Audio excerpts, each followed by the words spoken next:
radio is broadcast on LSL Podcast Channel. Thank you for listening. Please subscribe to the channel. I think Trump is a pragmatist. What do you all think? I think Donald Trump is a conservative populist with a pragmatist bent.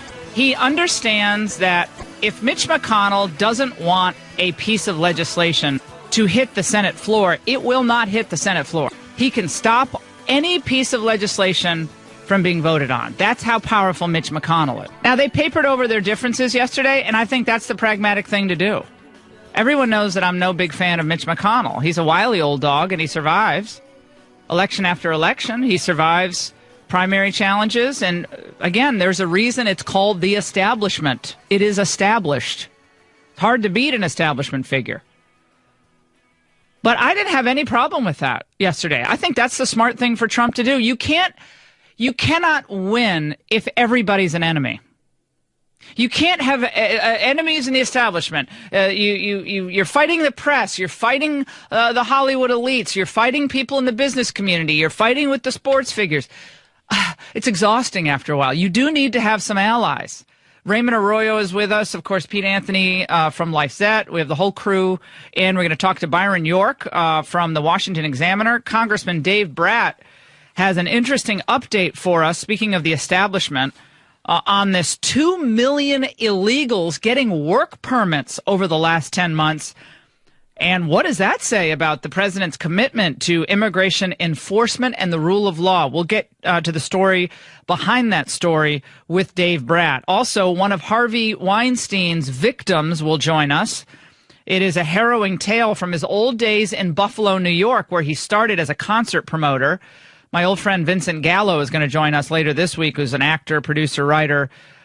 He's going to tell us his own story later in the week, but we're going to talk to this victim, and it is well, it's not surprising, but it's harrowing to hear, and this is the tip of the iceberg. We're now hearing more reports about more executives, some not named, and also young men who have been asked for certain favors in order to advance in their career. So we'll talk about all of that as the finger wagging continues from the entertainment industry about Trump, though. They're brazen. They're brazen, though. Trump's the worst thing ever. Trump is a moral shame for this country. Meanwhile, these people have been knowing about Harvey for 25 years. They just have no credibility whatsoever. How many of you were concerned to see Trump with the establishment yesterday in the Rose Garden? And how many of you have thought that is once again brilliant strategy on the part of Donald Trump? 855-40-LAURA. Well, Mitch McConnell said that, look, the goal here is the president's agenda and his agenda. Suddenly, it sounds like they're on the same page. I think what the president and I would both like to say to you today, contrary to what some of you may have reported, we're together totally on this agenda to move America forward. I've been hornswoggled. Well, is he for the wall? He said it. He said behind closed doors that the wall's never going to get built. Okay, he's not for the wall. He's not for E-Verify. I don't think Paul Ryan is either. He doesn't seem to be on the same page on trade. Oh, by the way, you know that they're getting close to the renegotiation point, the final renegotiation point on NAFTA, because all these articles are coming out about how NAFTA is so great. So you're just seeing this all over the press today. That means Lighthizer close to sealing the deal on that over the next 3-4 weeks. Absolutely. So that's awesome. I love it. So Lighthizer and Wilbur Ross are behind closed doors. They're just working feverishly, meeting with the Canadians, meeting with the Mexicans. They're just getting all this stuff done, and they're flying under the radar. It's so smart of them to do that. I love it. By the way, Donald Trump will sit down with Brian Kilmeade. We'll bring you the latest on that. That'll happen in about an hour or so. GOP in Congress still has very low approval numbers. They're not getting the job done.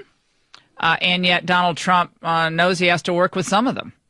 And by the way, there was one moment where they were reporters were shouting questions about Bannon and Bannon's efforts.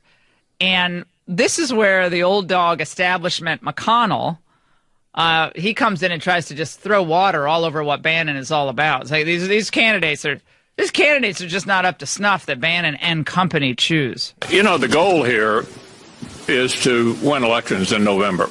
My goal as the leader of the Republican Party in the Senate is to keep us in the majority. The way you do that is not complicated. You have to nominate people who can actually win, because winners make policy and losers go home. He actually named names yesterday. He went through Richard Murdoch, Sharon Angle, all of them who flopped out. And I'll say this about McConnell.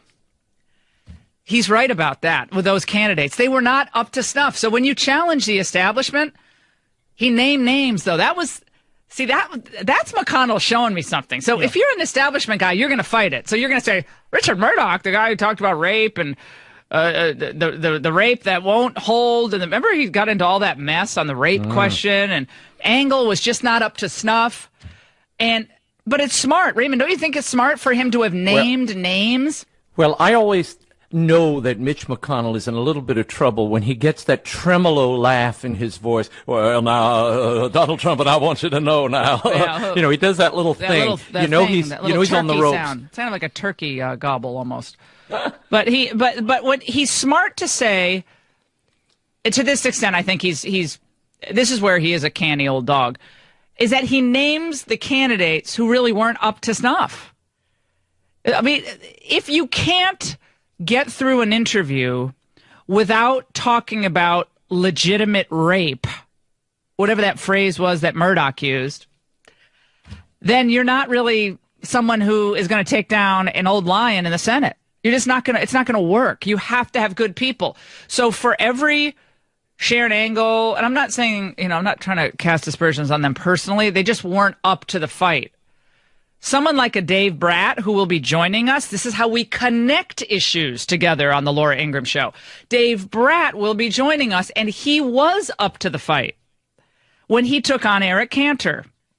He kind of flew under the radar until the last couple weeks, and then it was too late for Cantor. He didn't even know what hit him. Right. But Bratt was number one, attractive, well-spoken, unafraid, and embraced the talk radio audience smartly. McConnell never comes on talk radio. What does that tell you about McConnell and the base of the party? Paul Ryan occasionally will come on, and he's actually done better this past year. But John Boehner rarely came on talk radio. Eric Cantor, rarely. Marco Rubio, rarely. And I would say to all of them that if you want to hold power in Washington, then you better hold on to the heart and soul of the party, which is a more populist party. And you might be able to stave off some of these challenges because maybe the candidates aren't good enough, they don't have a media presence, or they don't have enough funds to get them even a little bit of advertising. So you might be able to hold on to your seat, but you're going to still have these approval numbers in the high teens if you don't connect to the heart and soul of the working class of the country. And I think the longer, sadly, people stay here in Washington, the more likely it is that they'll get disconnected from that working class spirit, which is the spirit of this Republican Party. And Reagan understood it. Buchanan understood it. Ross Perot understood it. That's why he got 23% and helped lose the election for H.W. Bush. But the people do get it along the way, but there are only a few candidates who can really take you across the finish line if you're challenging someone who has the Chamber of Commerce money, they have the American Association of Trial Lawyers money, they have the Business Roundtable money, they have the elite media on their side, they have conservative establishment media on their side. That brings me to Jeff Flake in Arizona. I will be in Scottsdale, Arizona tonight. Don't ask me how I'm, what do you call it, teleporting, Raymond? What do we do? I teleport from, what do you call it? Bilocate. Bilocate, thank you. Bilocate from Washington to Scottsdale to Las Vegas tonight. I'll be in Las Vegas tonight. But we're going to be what, do you have a poker tournament? Oh, no. Well, I have three numbers. I'm going to bet. Here are the three numbers I'm betting on roulette tonight. 19, 23, and 29. Black. Remember what Wesley Snipes said in that movie Passenger, was it 47, 49? Always bet on black. Remember he said that? Remember he's in the back of the plane? He's like, always. Remember the terrorist is in the front of the plane? He's in the back of the plane with on the flight attendant phone. He's like, "Hey, you a gambling man?" "Yes, I am. Always bet on black." I love that line. That was my best. So I always bet on black on roulette. So I'm going to do 19, 29, and 23. That's all I'm going to do because I lose everything else I do in Vegas. I'm not going to bet anything else. for the president. And for maybe Trump. Yeah, maybe I'll put a Trump number in there. But that's what I'm going to do. But so back to what we're doing tonight. Kelly Ward, Dr. Kelly Ward, has the heart and soul of the base of the Republican Party in her campaign. She had an unsuccessful bid for the Senate. Was it the Senate, Raymond? Yeah, 2 years ago. Yep. But guess what? She was going up against McCain. Guess what? She couldn't win it. But now I think she can. Bannon is coming tonight. He's flying in from Colorado Springs. So he's coming in. We're going to meet. Oh, you two in Vegas? Oh, no, it's going to be fun. No, Scottsdale. I don't know. Maybe we'll pull him to Vegas if he'll come. Maybe he'll come to Vegas. So we're going to go Scottsdale Hilton tonight. About 5:30 things start. Get your tickets at lauraingraham.com. Click on that link. We're going to be rallying for Kelly Ward. Jeff Flake, I have a new hashtag for him. Melt Snowflake. Hashtag Melt Snowflake. I just came up with that last night at 1 a.m. Hashtag Melt Snowflake, and we're going to try to retire him. But tonight is the big kickoff. And at about 7-ish, Raymond, right, we're going to open it up for a general book signing. Right. So if you can't afford the ticket, which is maybe $75, I mean, come on, you can afford $75. But if you can't, I'll loan you the money, I guess. But you should afford the $75 for Kelly Ward. You get a book for that ticket, but if you can't come for the general book signing, you buy a book, we'll sign it for you, and then we'll be on our way to Vegas. Apparently a New York Times reporter is coming to profile me for the new TV show. He's going to be there. Better be crowded. What if there's like 3 people there? That won't be good.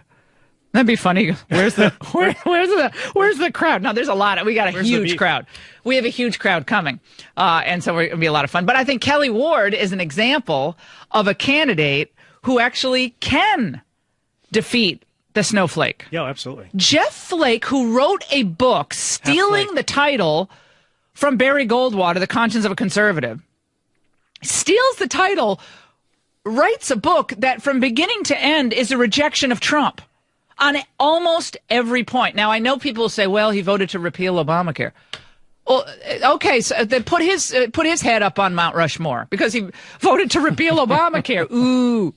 But he's pro Trans-Pacific Partnership, pro-WTO, pro-NAFTA, open borders, pro-amnesty, and in general has been a raspberry seed in the wisdom teeth of Donald Trump since the very beginning. He's a nightmare. We've got to retire him.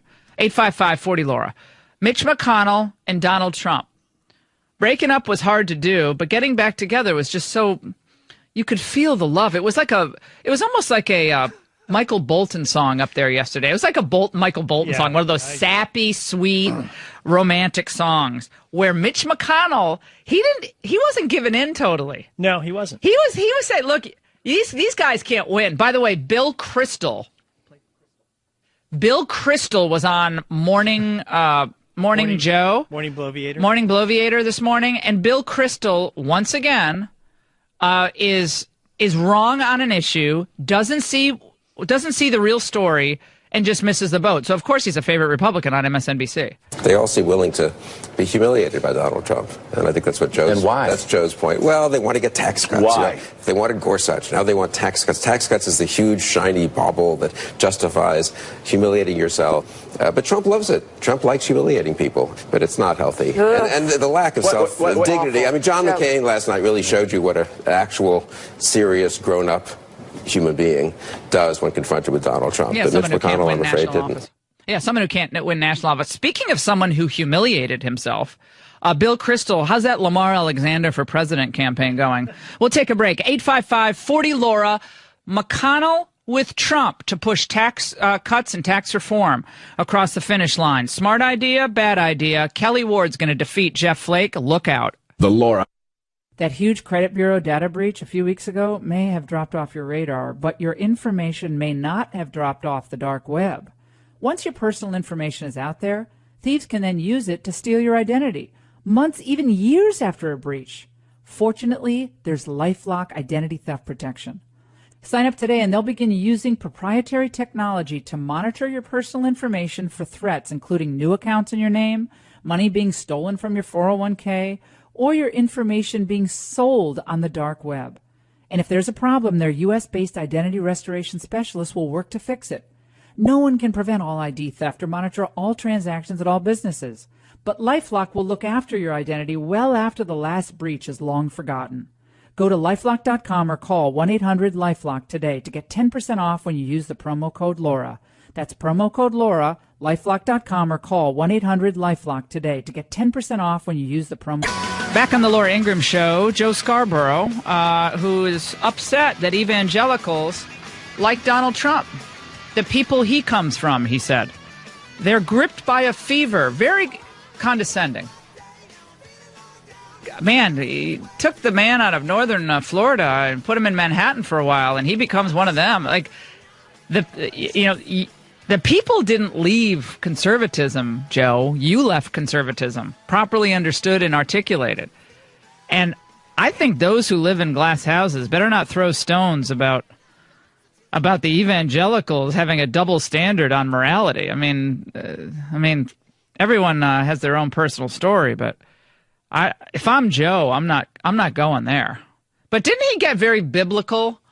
He got very biblical. Raymond Arroyo was with us, and Raymond, I don't know if Raymond you saw this morning, but this cracked me up. Let's listen. You look in Matthew and go through the Beatitudes. Every single beatitude. You go through Jesus' teaching, what he says he wants people to be. Donald Trump is the antithesis of just about every single thing that Jesus Christ said on the Sermon on the Mount. Go read it. None of us are perfect, but he goes out of his way to thumb his nose at all conventions, including the basics of the Beatitudes. How about judge not, lest ye be judged? So much for casting the first stone.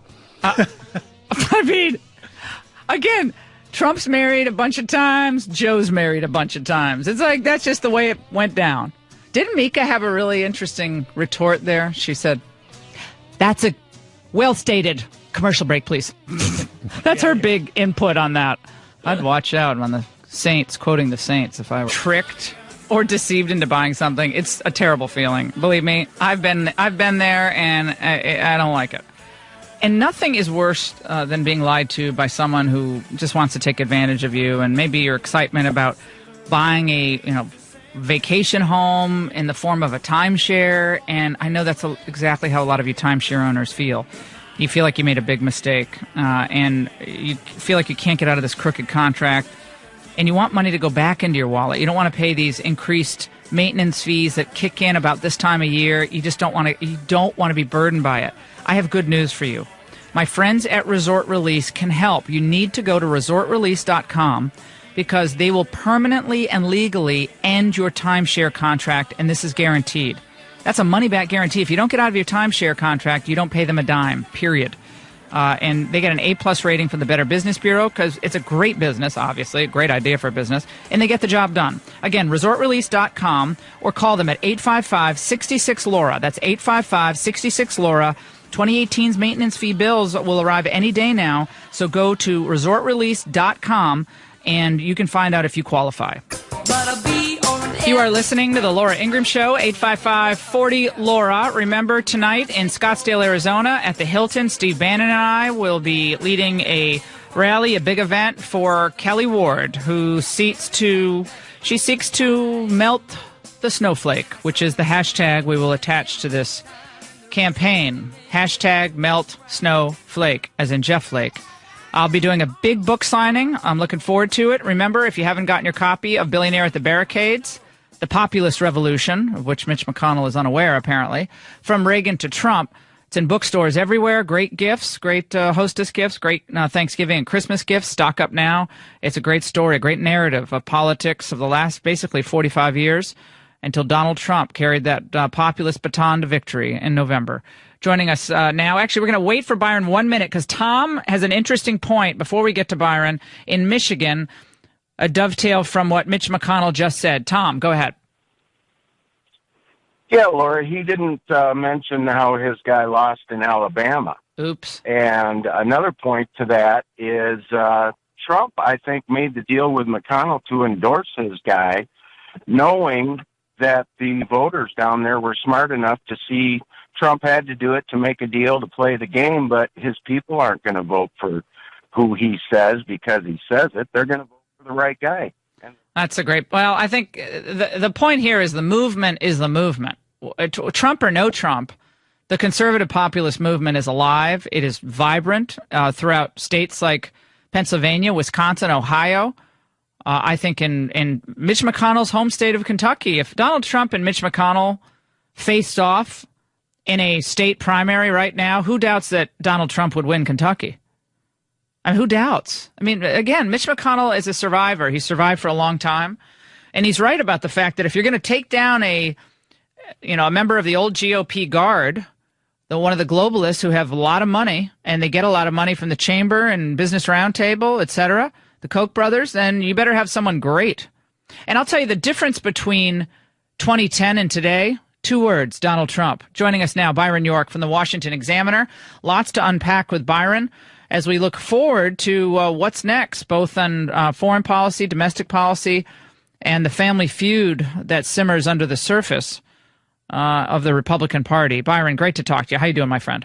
Doing well. Good to be here. Byron, Mitch McConnell named names yesterday, even as he mended fences with Donald Trump to push tax reform across the finish line. But is 2010 and 2018, what are the differences there? Well, the Republicans are pretty scarred by what happened in 2010, and the names that McConnell mentioned are what they are. I mean, they were candidates who weren't very good, who got nominated and then lost in the general election.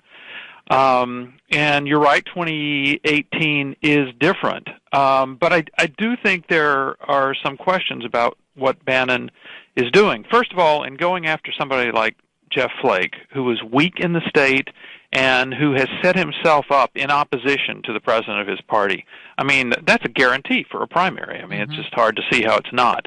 On the other hand, we've had reports of Bannon targeting people like John Barrasso and Deb Fischer, who in the Senate vote with Donald Trump 90-plus, maybe 95% plus of the time, and have been elected to the Senate in their states and are popular. And if you listen to the president yesterday, he said that for some of these people, some of the senators, he's going to try to talk Bannon out of going after them. So I think you have to kind of differentiate between senators, Republican senators, who for whatever reason have set themselves up in opposition to the president of their party, versus others who support the president, vote for him, and are likely to be reelected, which it seems to me any strategist would say, well, you want to go with that candidate. Well, I think that you make the right point. There are members of the more they're kind of a 60% establishment, 40% in touch with the grassroots of the party, but more often than not, they'll go with Trump. And I agree with you. I mean, Barrasso, is he the big problem in the U.S. Senate? I don't think so. No. But the people of the state have to figure it out, though. I always say, look, if Bannon's going to do what Bannon's going to do. But we've seen this time and again where everyone gets all excited about a candidate who's going to take down, look, I wanted Lamar Alexander to get defeated, but we didn't have the right candidate there. And then we had the situation with Thad Cochran down in Mississippi. And there was, that was very close. And they pulled out all the stops, all the money, dirty tricks at the end, and they were able to preserve that seat. But I would say, to what end? I mean, they did preserve those seats, but then they got Donald Trump. So Mitch McConnell, maybe for him, there might be certain circumstances where McConnell encourages certain senators to say, look, God, this isn't going to work for you this time. Just because someone's an incumbent doesn't mean they should remain in office. That's kind of crazy when you think about it. You're absolutely right. But when you're a strategist, or in this case McConnell trying to increase the size of your majority in the Senate, candidate quality is a huge thing. And Tom, your caller, brought up Alabama, and I've looked at that fairly closely, and there was so much opposition to Luther Strange, who had been appointed senator, and at McConnell's urging, President Trump had supported Strange. So much opposition to him based on the way he became the senator. That is, people suspected there was some sort of shady dealing between the then governor, the scandal-plagued Governor Robert Bentley, and Strange, and it hurt him all the way down the line. And so the president, at McConnell's urging, was not on the side of the stronger candidate, and just looking at him campaign On the political electricity scale, Roy Moore was about like 1,000,000 volts more than Luther Strange was. But each state is different, and you have to look at the quality of the candidate. And what McConnell was saying is that, anybody probably could have seen that Christine O'Donnell was not going to win, or that Todd Aiken was not going to win, or that Richard Murdoch or Sharon Angle were not going to win. Those were places where the candidates weren't very good. So especially for someone like Bannon who wants to play an insurgent role here, if you're going to go after an incumbent, even if it's a weak one like Jeff Flake, you got to have a good candidate to do it with. Well, and moving on from this issue, let's talk about what happened with the president's DHS nominee, who announced this morning that he was removing his name from consideration. What went down there with Mr. Marino? Oh, this is the drug czar. Yeah. The drug czar. Excuse me. Czar. The Tom Marino had been he is a Republican member of the House, a big supporter of Donald Trump, and there had been a report in 60 Minutes, and a joint report of 60 Minutes and the Washington Post, looking at the opioid crisis, and basically suggested that Marino had sponsored legislation in the House that made it more difficult for the DEA to go after pharmaceutical companies that would flood places with a greater supply of opioids than would be needed for the actual clinical needs of any given area for a certain type of drug. And so yesterday, the press conference, Trump was asked about this. He said Tom Marino's a good man, but that Trump had seen the report, and that if there was any problem at all, then he might take some action. And then less than 24 hours later, Trump tweets that Marino had withdrawn his name. Yeah, well, I mean, I still don't quite see why he needed to withdraw his name, because 60 Minutes did a report about a piece of legislation that he and others supported. I mean, I don't know the exact specifics, but this is just a matter of public record. I agree, and also I find it to be pretty. That's a pretty quick move by the president to say, "Oh no, we don't have any problems." I don't know about that. You make a good point in the sense that this is a dispute over policy as opposed to, say, a Tom Price situation. Right, it's not a scandal. Exactly. So, we'll see where this goes, because you have to remember Marino sponsored this, but as you point out, other people voted for it. And so, is anybody else who voted for it ineligible to be the drug czar or work in that area? So it does seem kind of hasty, and maybe it was Marino's decision. I have to tell you, I don't know the backstory. It just happened not very long ago. Yeah, a couple hours ago. John McCain gave a speech last night which endeared him, once again, Byron, to the elite media, the New York Times, the Washington Post. That's a shock. This is a shocker, isn't it? And this is what he said. Let's listen. To fear the world we have organized quarters of a century, to abandon the ideals we have advanced around the globe, to refuse the obligations of international leadership and our duty to remain the last best hope of Earth for the sake of some half-baked, spurious nationalism cooked up by people who would rather find scapegoats than solve problems.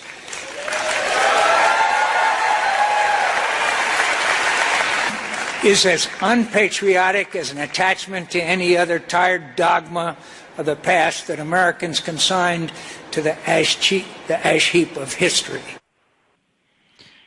Byron, when you think of half-baked ideas, I don't know, the war in Iraq comes to mind. Open borders, the McCain amnesty bill of 2007, our surges in Afghanistan that keep us there for years and years and years. Half-baked. But again, he's a Republican, and I'm sick of the word rhino, but he is kind of a Republican in name only at this point. I'm not really sure where he agrees with the president, except anytime the president wants to increase military spending, John McCain, of course, is right there. Yeah, well, obviously the two have had a feud, and the president insulted McCain during the campaign, and McCain has kind of set himself up as a force of opposition now. I mean, we all know he's gravely ill. He has said his prognosis is not good. He seems somewhat liberated at the moment to speak out even more, kind of to resume this old maverick role. And, he voted one of the deciding votes on Obamacare. And you have to remember McCain voted against the Bush tax cuts back in 2001, which kind of makes you wonder if he finds himself in a similar situation with a tax reform bill, whether he would vote against it and kill that as well. But he's clearly set himself up as just a voice of opposition, the resistance, the president of his party, the McCain resistance. And again, McCain ran for president how many times? I mean, he ran in 2000. It was a 2000 and 2008. Yeah, in 2008, and it was a disaster both times. There is simply zero constituency for the Bill Kristol, John McCain, Pete Wehner, Michael Gerson, David Brooks Republican Party. There's no constituency for it, as far as I can tell, anywhere. And it doesn't win. Yeah, George W. Bush just defeated McCain in 2000, and we all remember there was kind of an ugly primary in South Carolina, but the fact is that McCain, remember he used to refer to the media as his base. It's kind of a media-driven campaign, and he lost then. And then after 8 years of George W. Bush, he runs again. But, I mean, I think both of us would agree that the headwinds in 2008 were the strongest, ever, because you had a president coming off who had started an enormous war by mistake. Right. Well, and then the economy collapsed. Yeah, but let's remember, John McCain was obviously for the war in Iraq, like a lot of us were for. He was for the surge, and then he was ultimately for the bailouts. So he was suspended his campaign in September of 2008 to join Barack Obama and put his stamp of approval on bailout mania. Okay, so he was for more wars, more bailouts, and open borders. That was never going to defeat Barack Obama. I mean, Barack Obama was more populist than McCain was in 2008 by far. There's no doubt about it. And like I said, when after Bush defeated McCain in 2000, Bush becomes president. Bush's signature effort is the tax cut. McCain votes against it. Be interesting to see what he does with another president of his own party that he opposes. I sense a Byron York column on this. Could happen. Byron, it's great to have you on. Thank you so much for joining us from the Washington Examiner. We'll take a break on the Laura Ingraham Show. Coming up, a lot more. Tonight, the Scottsdale Hilton in Arizona with Steve Bannon. Kelly Ward will be melting the snowflake together, as in Jeff Flake. Go to lauraingraham.com for tickets, or just show up around 7 p.m., and we'll be signing books. We're going to have a great time. Mitch McConnell thinks Jeff Flake is safe. I guess we'll see. You're listening to the Laura Ingraham Show, 855-40-LAURA. John McCain receives an award from Joe Biden. Was introduced last night, going after Donald Trump's economic nationalism, America First, and receiving glowing praise from all the right people and all the right editorial pages just hours after he receives this award, introduced by, of course, Democrat Obama Vice President Joe Biden, who he was being honored with this Liberty Medal at the National Constitution Center in Philadelphia.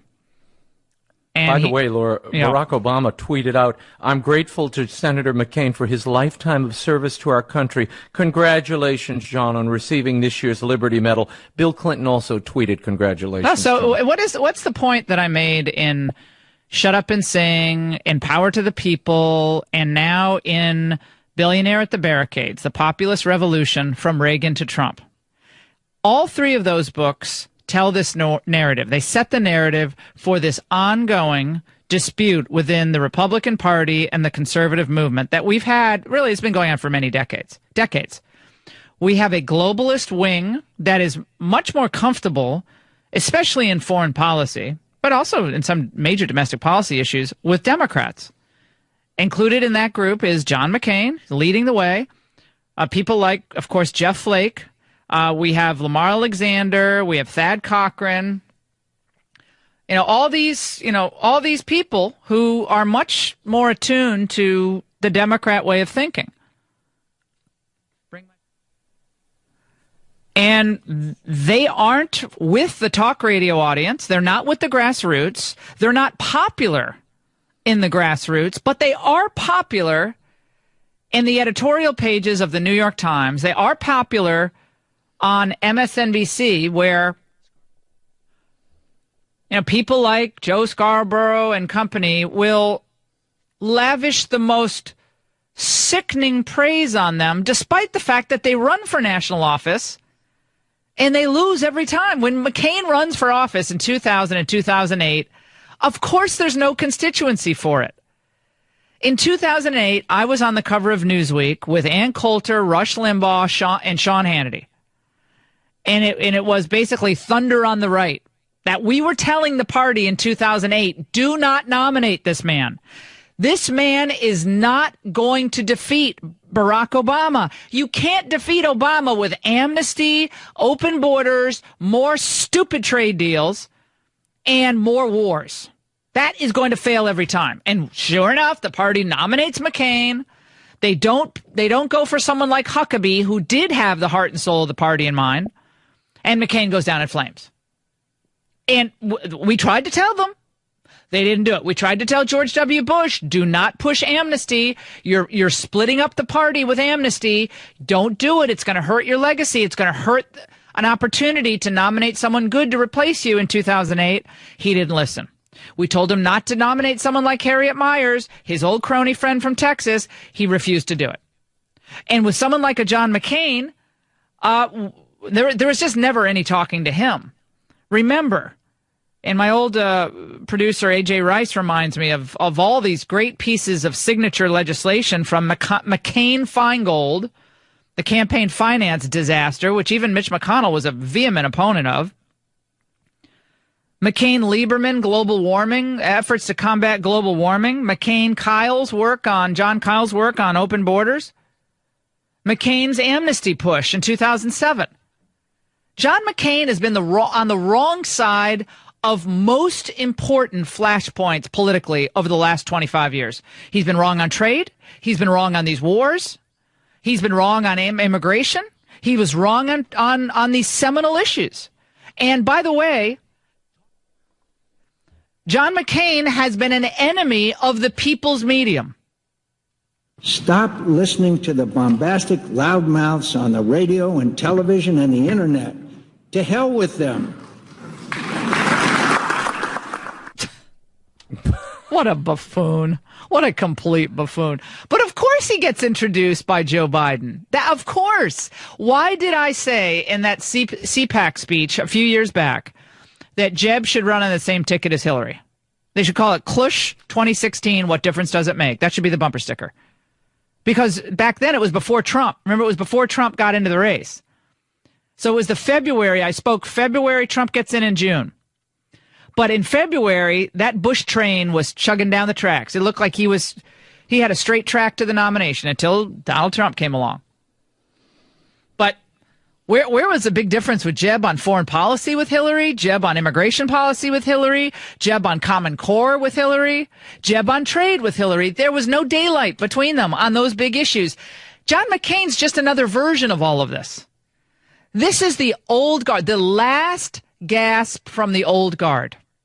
Now, they might be able to preserve a few seats here and there. They might not have strong challenges in certain primary contests, and that's the way it will go. But there's no national constituency for McCain, both either on the left or the right. Last night, what a speech. We ask all the time where the statesmen are. We ask all the time where our leaders are. We ask all the time where Republicans are who are courageous, who will stand up to what is happening in the White House and what is happening across Washington. Well, there he is, and that's what he's done. And he's done it now for the overwhelming majority of his adult life. Of course, and cannot win national office because his ideas do not resonate. How many of you are surprised that Biden introduced John McCain last night, and that Barack Obama and Bill Clinton tweet out congratulations to John McCain. How many of you are surprised by that? 855-40-LAURA. And remember, John McCain voted against George W. Bush's signature legislation. This was before 9/11. This was in the summer of 2001, which was the big Bush tax cut, which was the best thing, frankly, Bush did. In all of his years in office, that was the best thing he did. So who was against it? John McCain, another knife in the back of another Republican president. None of this is new. John McCain has always been more comfortable spooning with the national media than he has been standing up for conservative ideals, the type that actually resonate with the grassroots of this country. How many of you have any doubt that what I'm saying is correct here? I want to hear from you. If you're a big fan of McCain, you think he's the future, his views are the future of the party, then there is no party if that's the future. The future is conservative populism. That's why Donald Trump has to clear the barricades in front of him. That's why I titled the book Billionaire at the Barricades. The media, Hollywood, the old establishment GOP, and the establishment Democrat Party are all aligned against Trump. All of them. And he needs to understand that. I think he does. Sometimes he'll be able to cut deals with the establishment, sometimes not. But John McCain is on the other side of most battles with Donald Trump. In that speech, John McCain was John McCain. He spoke about our ideals as a nation. I don't know about you, but when I read that speech, I felt such a sadness, such an overwhelming feeling of sadness for what is lacking today in terms of dialogue in Washington, D.C. Yeah, Mike Barnacle, liberal columnist from Boston, is sad because without John McCain leading the way, Republicans are winning. So he likes it when Republicans lose, but you have John McCain out there talking about American ideals. Now, what ideals are those? Nation building? That Iraq is going to become some gleaming democracy? Is it that Afghanistan we're going to train all these people in Afghanistan and they're not going to turn their guns on our own soldiers? Is that it? Or is Syria. Remember, we armed the rebels in Syria. The good that rebels. Turned out to be ISIS agents. Yeah, McCain was going on MSNBC every day saying we have to arm the rebels. Right. What rebels are those, Lindsey John? Graham there. No, it's preposterous. By the way, he also said, we live in a land made of ideals, not blood and soil. And the media love this because as he was spurning nationalism and castigating the idea of economic nationalism, he used that phrase blood and soil, which echoed this neo-Nazi slogan that was shouted during that rally in Charlottesville in August. So he was trying to tie Trump and economic nationalism to the neo-Nazis, which, again, this is what the left and the elite media will do. If you are for America first, you're no different from Richard Spencer or people with a Nazi swastika on an armband on a shirt. You're one and the same, you see. And John McCain is giving oxygen to that idea in that speech last night. So if you believe that trade needs to work for the average person and immigration amnesty is a disaster for the American working class, then you are no different from neo-Nazis. That's really the whole speech. 855-40-LAURA. We're going to take a break. We got a lot of people calling in. We'll get to this. The NFL is endorsing criminal justice reform. You know why they're doing that? They're trying to placate the players on criminal justice as they encourage them strongly to stand for the national anthem. So now the NFL is wading into new policy. They are so stupid. These guys are so stupid. As the Washington Post says that the death penalty is being sought in this Virginia killing of a Muslim teenager who was abducted and raped by an illegal immigrant. So the death penalty is now being sought in that case. And right below that piece, on the cover of the Metro section, right below that piece, and the irony is lost on the Washington Post by the juxtaposition of these two pieces, right below the piece about the illegal immigrant raping and murdering a Muslim teenager in the United States is a piece titled Worries for Dreamers at D.C. area colleges. It's all about this big conference they had with the president of all these universities bemoaning the fact that the dreamers are in limbo. Oh, so one illegal is killing someone and raping them above the fold, and below the fold, it's we have to worry about the dreamers. You can't make this stuff up. 855-40-LAURA. Congressman Dave Bratt is going to join us. Disturbing news about work permits being issued in the last 10 months to illegal immigrants. And what about E-Verify? Why the resistance to E-Verify in Congress? As John McCain gets accolades from all the elite media types. Don't go away. John McCain outlining in that one soundbite why Donald Trump won the presidency. John McCain believes that the U.S. government's chief responsibility is to the world community. The U.S. government exists to make the world better. My God, I think you got to go back and start reading your George Washington speeches for Senator McCain. Go see the play Hamilton if it's too complicated for you. George Washington, James Madison, Alexander Hamilton, Jefferson, they all understood how dangerous it was for the United States to get mired in foreign entanglements without preserving American sovereignty, our independence. If we lose our independence, we lose our liberty. The more independence that we have siphoned off to international institutions, the less freedom we have. And that is the most important thing about America. It's a free country with unique traditions and our own border and our own sense of how to defend ourselves with Second Amendment, our own belief in religious liberty, our own understanding about private property against government taking a private property, our own understanding of how a representative democracy works, that it will not be nullified by far-flung bureaucracies overseas. No, that's not how it works. Everything from intellectual property that Donald Trump is protecting now against China's rampant stealing of it, to what he's doing to ensure the integrity of the rule of law at the border. Those are uniquely American understandings. Our obligation is not to the global community, although we have helped.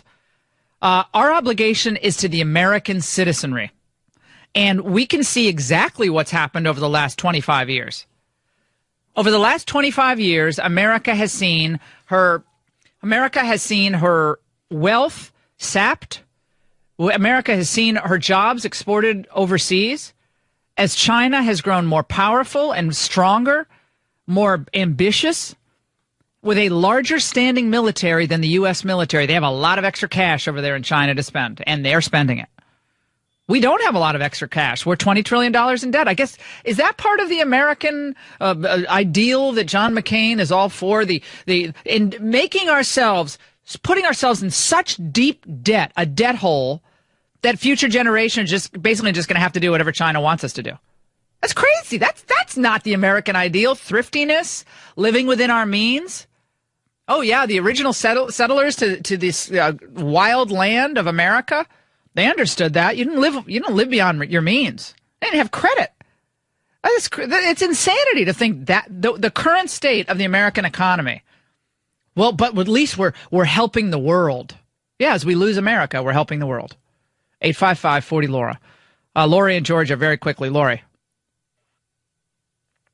Hey, Laura. Very quickly. Go ahead. Am I on? Very quickly.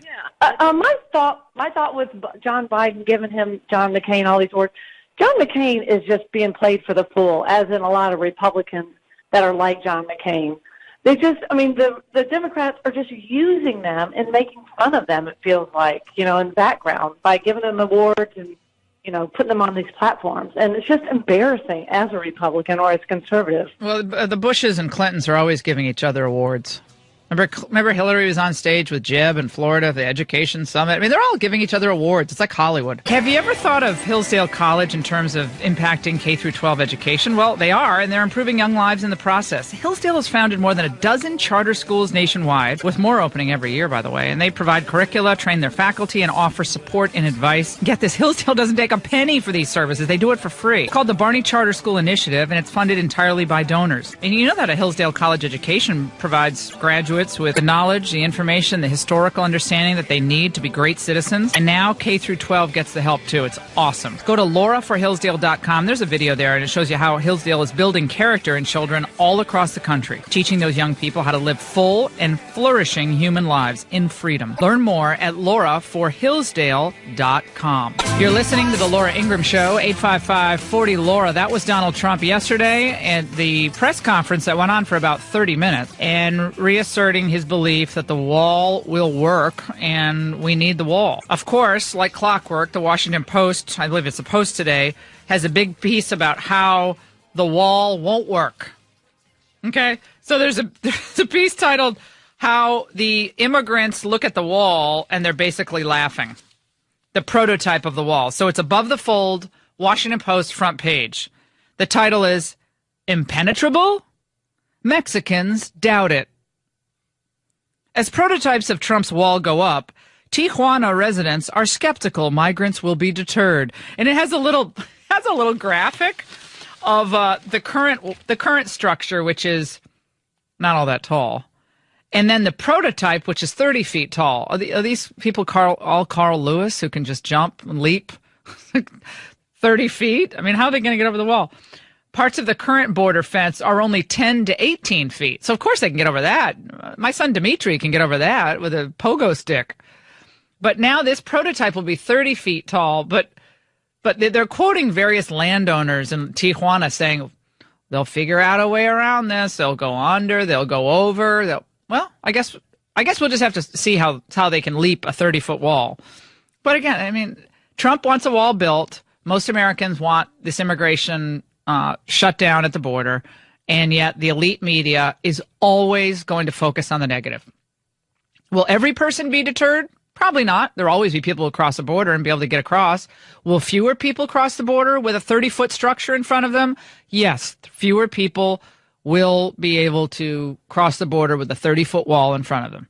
Joining us now, Dave Bratt from the Virginia 7th District, of course, Republican, unseated Eric Cantor a few years back. And Dave Bratt's story is the opening of my new book, Billionaire at the Barricades. I take you back to June 3rd, 2014, when I rolled up to the Glen Ellen Country Club thinking there would be no one there to support Dave Bratt, thinking, why did I drive 2.5 hours down to Richmond on a school night when I should be with my kids? And I got there, and lo and behold, people were hanging off the rafters for Bratt, and I knew at that point he had a pretty good shot. And I tell the behind-the-scenes story on how that all came to be, and how that was really the beginning, in my view, of the rise of the current populist surge that ended up propelling Trump into the White House. Dave Bratt joins us now. Hey, Dave, how are you?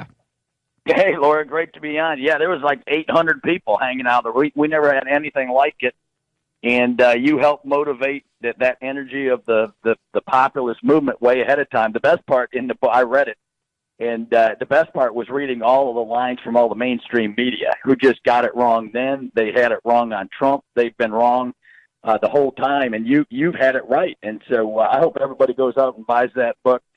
It was great. Thank you. Got me excited again. Now, it does get you excited because so much happened in 2016.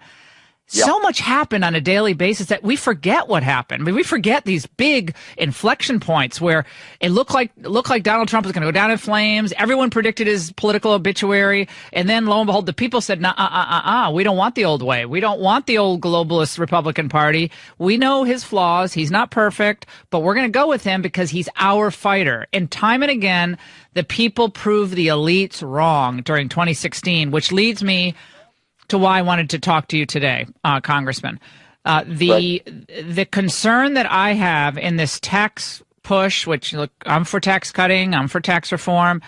My concern is, while that's happening, I don't see anything happening on E-Verify, which will be a linchpin in immigration enforcement efforts. And I'll have you explain what E-Verify will do if broadly enforced, and why Republican leadership doesn't seem to be leading the way on that critical piece of E-Verify. So just take us through that narrative. Yeah, well, you're right. And I'll just add one 30-second blip. on the tax package, the mainstream media totally missed this one. 2 weeks ago when we had tax debate, the Progressive Democrat caucus put out their budget with a $10 trillion tax increase. And that's not a typo. $10 trillion tax increase. And even with that tax increase, they end up with more debt than we do. And so I just wanted to put that out there as an aside so people, so if you want more of the swamp, there you have it. I mean, you don't get any more evidence of the swamp. It's all money, right? Money spending, doling out $4 trillion. Mm-hmm. And that's the swamp. And so, but you're right, what's missing, right? So we're doing tax. Paul Ryan promised me when he was running for speaker, and he promised the whole conference that we'd put all 5 of Chairman Goodlatte's bills through the House. And in that are the real deal, E-Verify, which you mentioned. And if you do mandatory E-Verify, right, there's some language coming out lately that's it's suggested or would be helpful. You need mandatory E-Verify, which just makes employers track whether they have legal workers. And that will solve the immigration issue, the illegal immigration issue particularly, because people will self-deport. If there are no jobs, no one comes here. And the wall that you let in with, I mean, if the Washington Post is reporting on a 30-foot wall, you know it's news, right? So that is a permanent structure, and that's the important word, is permanent, that will slow the surge that is always coming in. And one more thing that President Trump mentioned is chain migration, and that is hugely important, right? We need to get to more of a Tom Cotton type of argument, ending chain migration as well. Yeah, well, so Trump said he wants to kill off chain migration. It's an outrage. It's led to the 15 to 20 million illegals in the United States. They bring their entire family here. So that's got to stop. Or people on a green card come in. Okay, there's a reason for they're here, maybe on a green card, and then they end up bringing grandma, grandpa, their uncle, their aunt, all their adult children, and they're off to the races. So none of that, none of that is good. None of that works. And we're looking to this president to use his bully pulpit to get Congress on things like E-Verify and to pass E-Verify. Now, explain to my listeners exactly what E-Verify is on the and it does exist, but it's not enforced, correct? Or what is the deal with E-Verify? Yeah, that's right. A lot of firms, they just it basically just makes you validate every single employee you hire to make sure that they're a legal U.S. citizen. And so right now, a lot of firms are doing this on a voluntary basis, right? But the firms that really need cheap labor, et cetera, obviously take a few shortcuts. And so E-Verify, if you have mandatory E-Verify, it's in law. All firms will have to validate they're hiring legal citizens, right, not illegal, and that will solve the problem. And that's why E-Verify is one piece that's being left out of the conversation. They'll mention interior enforcement and adding more, ICE officers, et cetera, and they all are great. They do their job. But if you have an executive like President Obama come in and tells them not to do their job, right, that's the problem. And so that's why you need permanent fixes, and the wall is permanent. E-Verify is permanent, and those the ending chain migration is permanent, and we need to put that into law. And so those are the big moves. And Steve Miller, he writes the speeches and does policy for President Trump, and he puts it better than anyone. He says it's amazing why the Republicans on the DACA issue, right, which is the Dreamers Act. He says why the Democrats and some of the Republican Party pay more attention to non-U.S. citizens than we do to the welfare of U.S. citizens. And if you stop and think about that, that is the only formulation that matters, right? It's like we all love everyone on the planet. Everyone's a child of God. I don't love everybody. But go ahead. I don't love everybody on the planet. Sorry, I'm not perfect, but I don't love everybody on the planet. I know we're supposed to love all human beings, but if you're cutting off the heads of Christians, I don't love you. I'm sorry. I don't love you. Right. If you're pushing for partial birth abortion, I'm not loving you. I'm sorry. I know I should, but I just can't.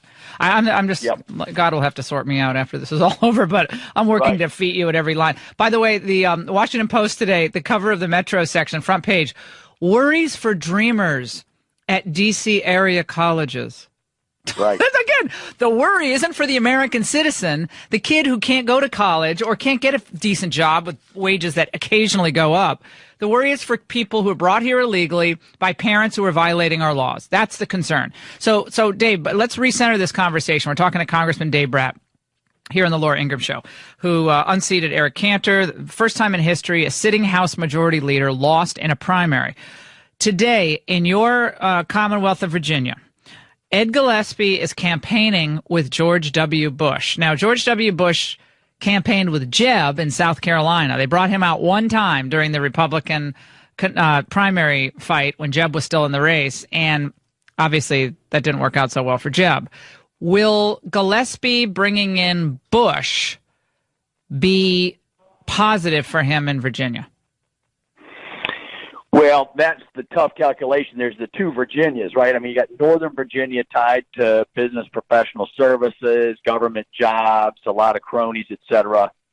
And they didn't vote for Bush. They didn't vote for Bush in Northern Virginia. Yeah, no, that's right. And so they voted damage for control. Obama. I mean, they voted for Gore, and they voted for Kerry. Right, and so he's walking a tight line because if you bring in Bush and not, all in for Trump, then through the rest of the state you're going to have problems because everybody wants the president's agenda to get through like yesterday, and it's not, and it's being obstructed by the establishment.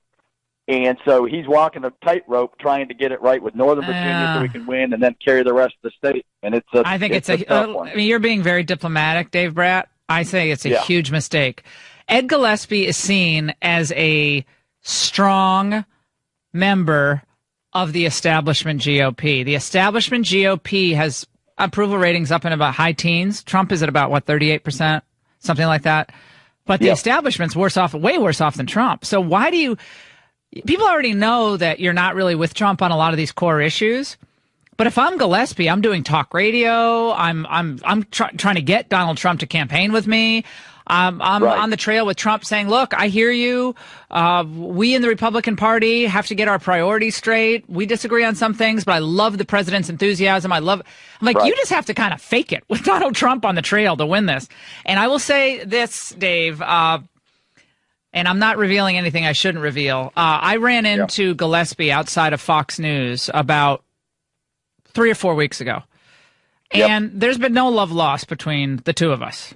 But I tried to be the bigger person, and I went up to him and I said, I called out to him, and he walked over. We're outside.